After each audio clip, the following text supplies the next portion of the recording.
Ashama harka fuunee hordoftoota meettaa tuubee nagaan jaalalli tokkummaan bakka jirtanitti isinii ta'uu isiniin jenna. Qophii har'a qabannee isinii dhufnee baacoo yookaan oduu duriitti. Baacoo yookaan oduu durii keenya irraa waa hedduu akka barattanii fi hubattan abdii guddaa qabna.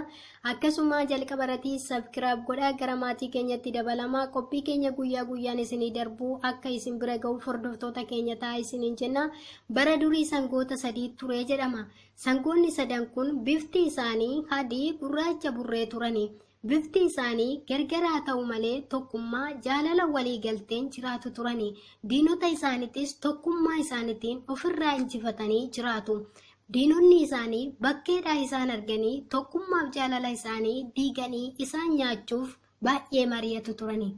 Guyyaa tokko akka carraa ta'ee sangaa gurraacha fi burree kophaatti argatanii maaliifin sangaa adii kana waliin jiraattu? Sangaa adiin kun bifti isaa isinirraa addaadha. Bineensonni bakkeedhaa dhufanii maqaa isaatiif jecha wajjin isin nyaatu. Kanaafuu ofirraa adda baaftanii jiraachuu qabdu ittiin jedhanii go'oomsuu jalqabani. Sangoonni sunis dhuguma itti fakkaatee sangaa adii sana ofirraa fageessanii kophaa jiraachisanii. Bineensonni kaleessa isaan adamsaa turanis sangaa adii sana kophaatti argatanii isa nyaatanii. Erga isa nyaatanii fixaniis sangaa gurraacha kophaatti waamanii maaliifin sangaa burree kana waliin jiraattaa? Bifti isaa sirraa addaa. Bineensonni bakkeedhaa dhufanii maqaa isaatiif jecha si nyaatu. Kanaafuu irraa adda baatee jiraachuu qabda jedhaniis isas goomsuu jalqabani.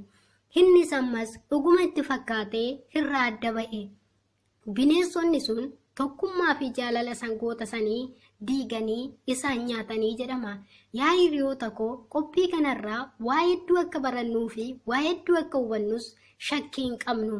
Namoonni baay'een gaafa waa'ee obboleessaa yookaan hiriyaa yookiin nama jaalatu gaafa itti himame yookiin itti amatamu maaliif akkanatti itti himame yookas immoo itti amatame otoo hin beekin nama baay'eetu adda ba'aa oola.